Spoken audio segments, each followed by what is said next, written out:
Please. Sure. Thank you, Mr. Toastmaster. And good evening again, everyone. And we will now start our table topics portion of the meeting. I am your table topics master. As Olivia mentioned, the theme for tonight is belief. So I asked ChatGTP for some table topics questions regarding belief, and I got some interesting things. So I'll give some of those a try.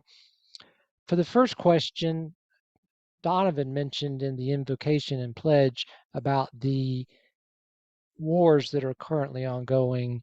And of course, the most recent one, which we're all familiar with, is Israel and Hamas. And so that leads me to the first question, which is, how do you respect the beliefs of others who are different from your own? Because clearly there's a lot of work that needs to be done there in that area. So how do you, okay, Olivia has her hand up. Go ahead, Olivia. Thank you. Let's see if I can lower my hand. How do you respect the beliefs of someone else when they are different from your own? Good evening, fellow Toastmasters. That is my question. And my answer to that question will be that it is truly a learned behavior. As children, we are taught right from wrong, or hopefully we are taught right from wrong.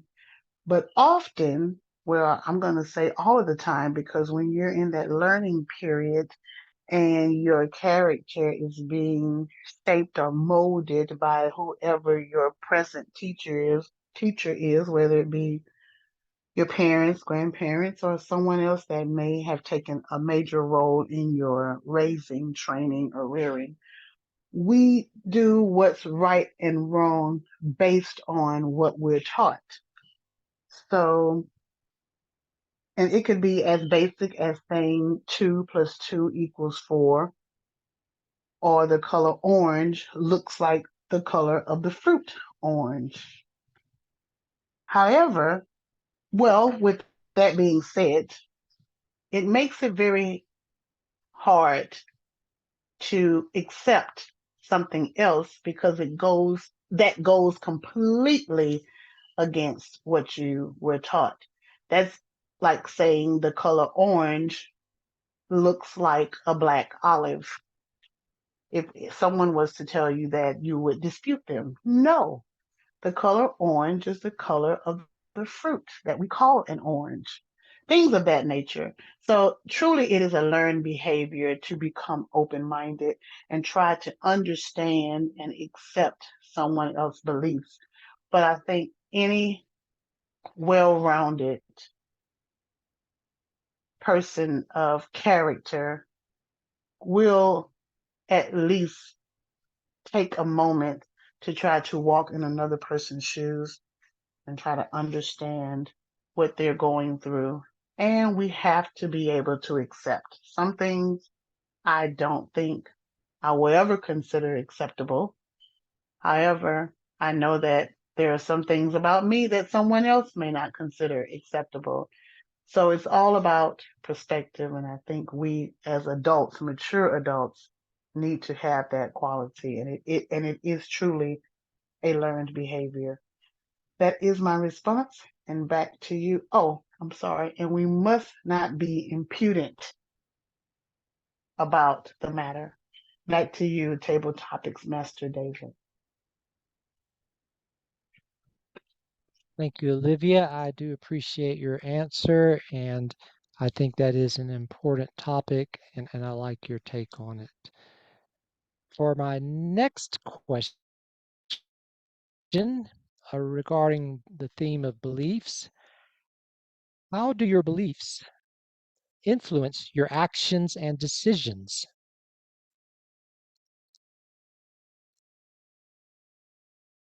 How do your beliefs influence your actions and decisions? And Maurice has his hand up. Right. Fellow Toastmasters and honored guests, the question that's been posed is, how do my beliefs reflect my actions, or how do my actions reflect my beliefs?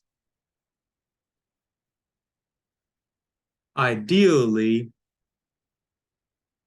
if you believe 1 + 1 is equal to 2, you're going to carry yourself as if 1 + 1 is equal to 2. So in other words, put it another way,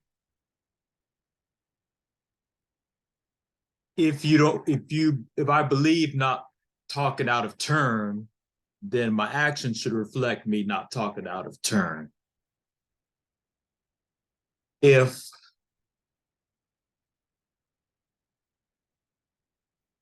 I believe that I should pay my bills on time, my actions should reflect me paying my bills on time and not making excuses or trying to slick my way out of it or being impudent toward someone who is owed money or who is owed a bill. So those are some of the ways that my actions reflect my beliefs. Back to you, Topics Master.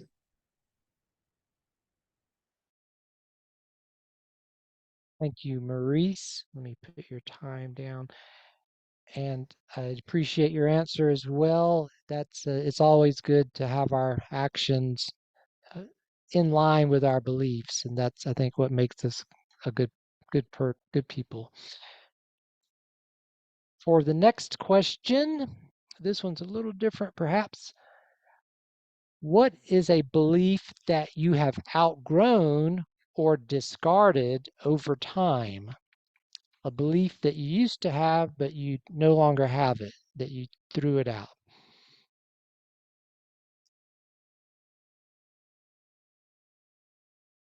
And Donovan has his hand up. Go ahead, Donovan. Yes, thank you, David. So my question is, what is a belief I had that I decided to, can you rephrase that question, please? Sure. What is the belief that you've had previously that you have outgrown and have now discarded? So my answer to that question might be impudent to some people, but it's not to me. So by being in the COVID era, there's a lot of things I haven't done that I used to do all the time. One of the things was to go to church on Sundays. I was raised Catholic, but that's not mean that I have to follow the follow that follow that faith itself. So how I feel is that I feel that there's some rules that the church has that I don't agree with. And that's part of the reason why I'm an inactive member. I'm not practicing because there are some rules I don't agree with. One of the rules is about gay marriage. I feel that they all should be treated as as like a husband and wife, according to the church, because everyone's equal and everyone should be treated the exact same way, no matter who they are. If they're male and male, female and female, or it's male and female. Other than that, that's one of the things that I decided to discard my life right now. And so I could be able to proceed with college and with my life, but that does not mean that I cannot pray. Other than that, that's my answer to that question.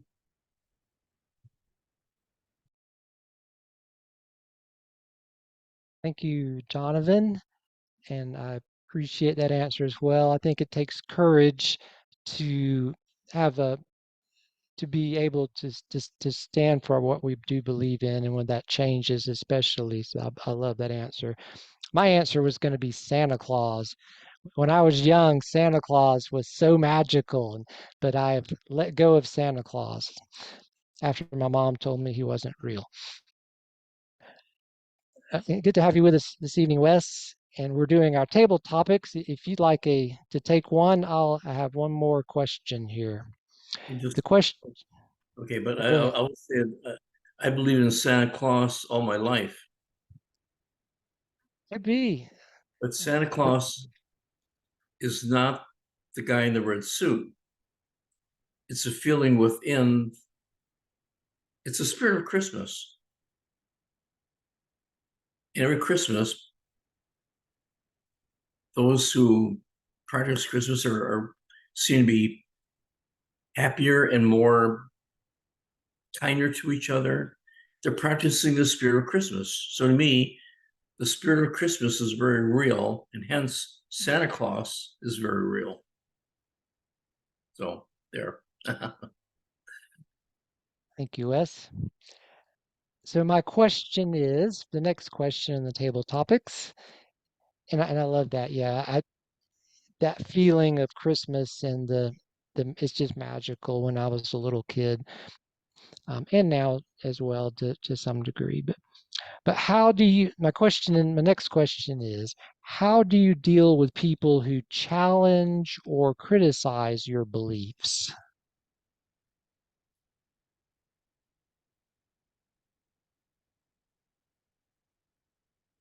Well, I spent many years practicing Kung Fu. There are different ways of handling an opponent.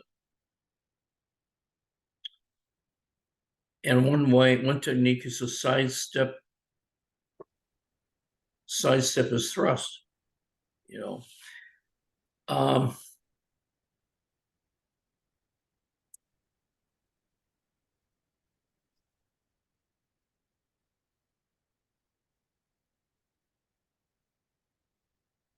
It's possible. I have different beliefs about things. I'm sure there are those who would challenge those beliefs, and that's fine. But that doesn't mean that I need to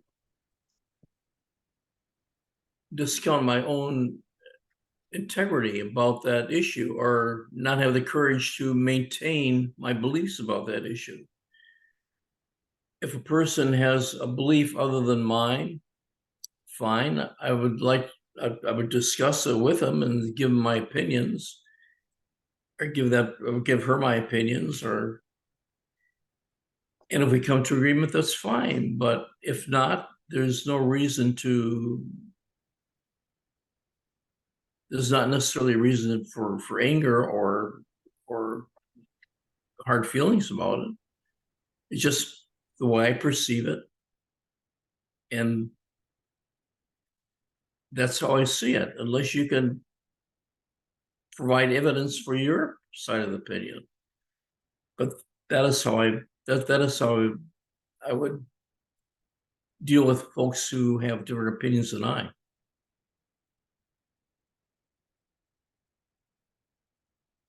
Thank you, Wes, and I appreciate that answer as well. I'll share that I have friends that I've met over the years that are Buddhist and Muslim, and of course here mostly Christians, but also atheists, agnostics, and there's a lot to be said for just respecting each other's beliefs and or lack of beliefs. And because when I try to impose my own beliefs on something, it never works. It never works out. So we could it's 7 o'clock. We could do a couple of more perhaps. And on the theme of beliefs, let's see. This was a similar question. How do you express your beliefs to others without being offensive or imposing?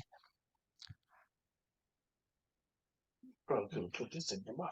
I'll answer that one. Sure. If Go no one ahead, else will, I Olivia. know I've already answered one. Has everyone else had a chance? I think so. Yeah, it's just 5 of Yeah. us.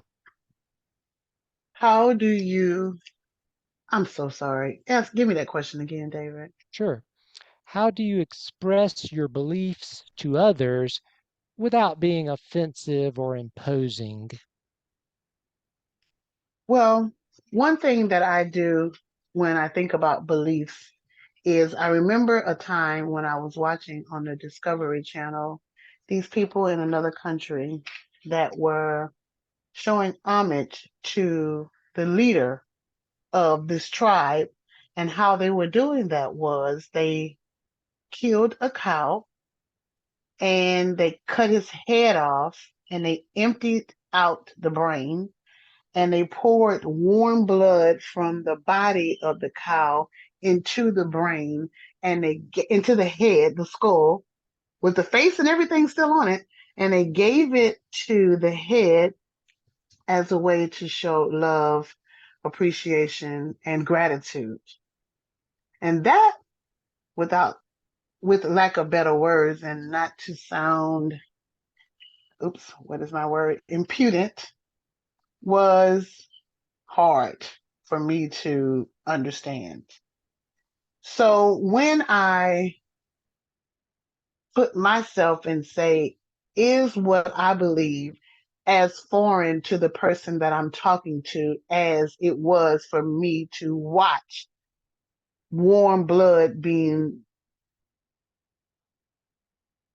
swallowed from the head of a cow?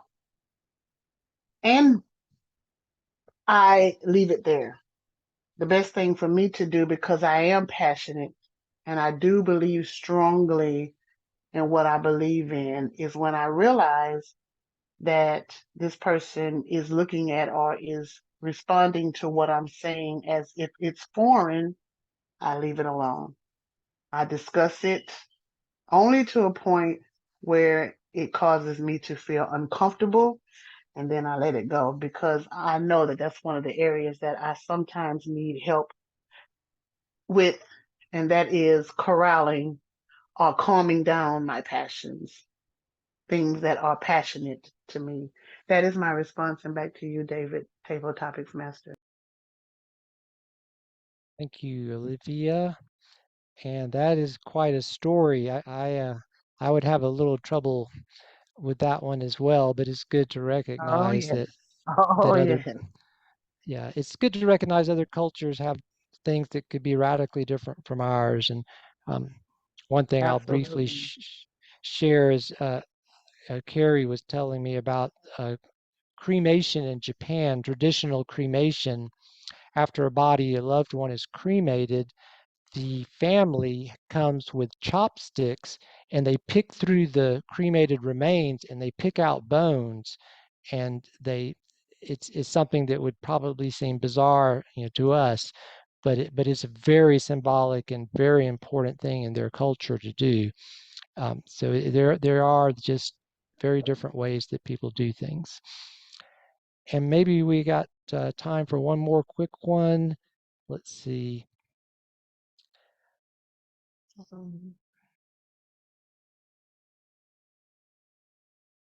One more, just how do you cope with doubt or uncertainty in your life in regards to beliefs? How do you cope with doubt or uncertainty in your life?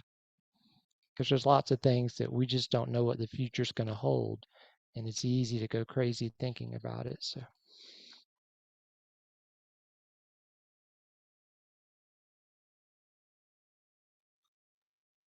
go ahead, Wes.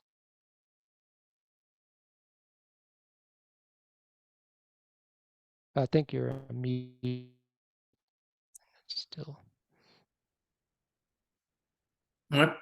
My personal approach is I believe it's very important to develop a personal relationship with God. I do believe in God.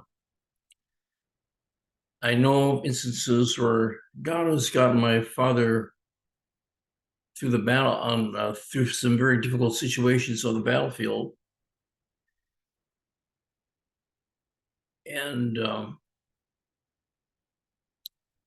I've seen where God has been there for me, much less dramatic, but nevertheless real. My mother was very spiritual. So I approach things from that aspect. I look at the world today, and I'm thinking, holy hop and ham hocks, you know, it there's just so much division and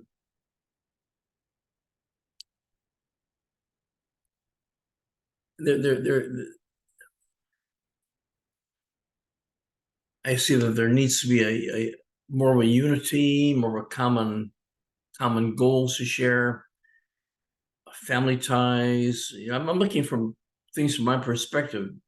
You know, I think family is important. I think uh, love of God and love of country is important. And how do I how do I resolve all that's going on? I just have to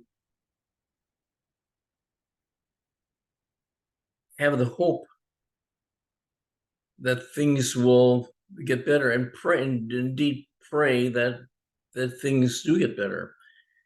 Our country has been in turmoil since its founding in one form or another. It's not perfect, but we're looking for a more perfect union. That's what we've all been trying to do. So we just have to work with that attitude. Mr. Toastmaster. Thank you, Wes. Let me get that time down. I appreciate that answer, and that reminds me with the story of your father that I've heard that saying that there are no atheists in foxholes. It's and belief is a powerful thing, and that can get us through a great deal. And I definitely agree with you. The division in the world today, not just the most recent things with Israel and Hamas or the Ukraine and Russia, just the division is a scary thing. And I'm glad that here that we're live in a peaceful country for the most part, and that we can get along and have and just help each other grow. But thank everyone for participating. I think that will do it for our table topics, and I will turn the meeting back over to our Toastmaster Donovan. Thank you, David. I thought tonight's table topic session was very, very good. I thought everyone answered the questions very very interesting. And right now it's 7:09.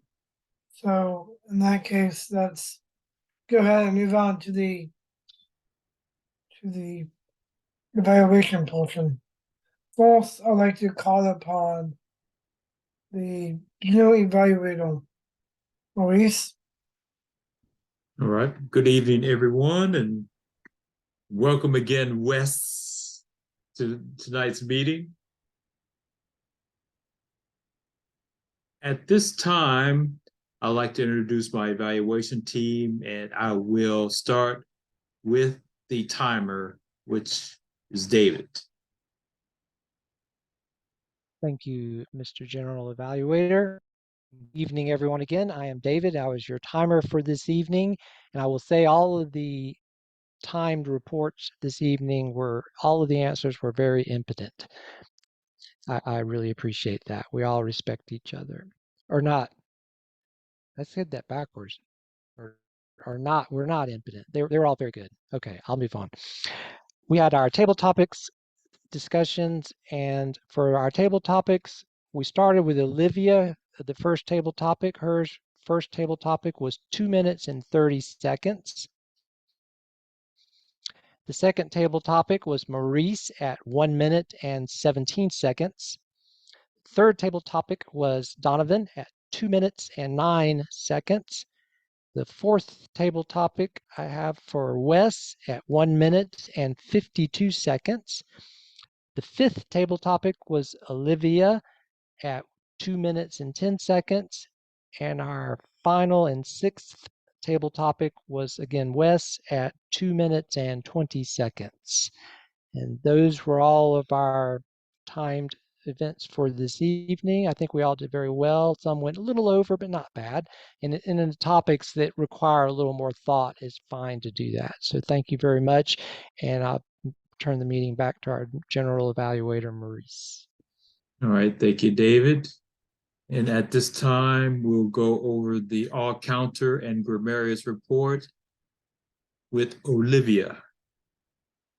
Hello, hello. I have your grammarian. Well, let's start with our all counter. Very good, everyone. I did move around a little bit, and I think I got into a bad connection during Wes's first response, but unless someone else picked up something, I didn't hear any misuse of the word of the day. I'm sorry, any misuse of the English language from anyone. Kudos for that. The word of the day, I said it twice, Maurice said it once, and I feel like, David, you said it once. Do I need to make any corrections to what I have here? I also said the word of the day once. Thank you. David, did you say yes that you said it? Yes, one time. Okay, I thought so. David and Donovan, very good. And all counter grammarian, word of the day, that's it for me. Everyone did very well. We're so glad to see you and have you on. You look wonderful, by the way. And back to you, General Evaluator. All right, thank you. For the general evaluation of the meeting as a whole, we had a 5-minute recess or 6-minute recess, and then we filled in the remaining roles that weren't filled before, and then we started the meeting and went over club business, one of which is the proposed open house in December, second week of December at the library. After that, we got into the table topics. And again, the theme for tonight was belief. And the word of the day was impudent, not showing due respect for another person. We've went through the table topics rather well. And then up to this point, going through the general evaluation, the Thomas report, the grammarian all counters report, everything went smoothly. So that is the general evaluation for the meeting as a whole. And at this time, I will relinquish the lectern back to the Toastmaster, Donovan. Thank you, Maurice. So, other than what Maurice talked about, I felt that the meeting went well, very smoothly. And other than that, instead of being prudent of everyone's time, I'd like to go ahead and relinquish the lectern to the president of the club, Maurice. Thank you. We had a nice meeting for tonight. And would anyone like to take roles for next week? Assuming that they'll be present next week. I could do all counter All right. and grammarian if necessary, but Okay. I will put myself down. I need to talk to you too, Maurice, but I want to do a speech for next week.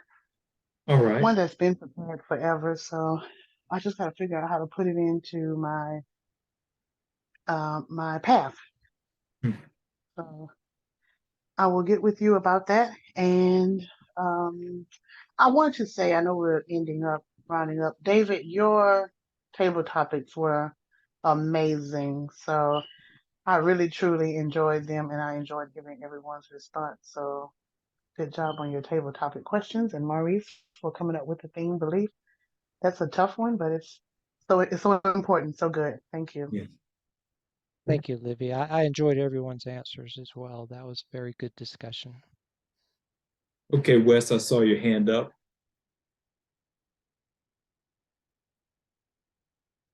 I think you're muted, Wes.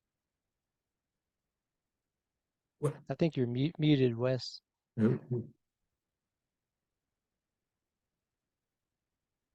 Yeah, I'm not sure they'll be around next week, but I've got a few things going on. But I didn't exactly go AWOL. I mean, let me give a little explanation. Over the past several months, I've done a lot of traveling. I was to Michigan twice. Then I went to a writers' conference in Connecticut. And then I went on a Band of Brothers tour in Europe. You know, Oh wow. the band of the Easy Company.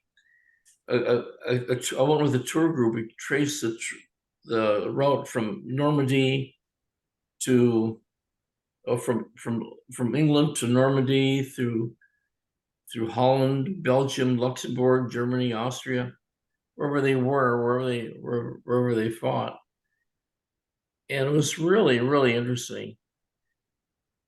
So, and it was really, and I met Doc Rowe, you know, the guy who played Doc Rowe, the medic, the kid from Louisiana. Remember him? He's British. He did the Louisiana accent so perfectly. The guy from Yonkers, Joe Gottlieb, he's Scottish. He wasn't on the tour, but Babe Heffron, the guy from South Philly, he's Scottish.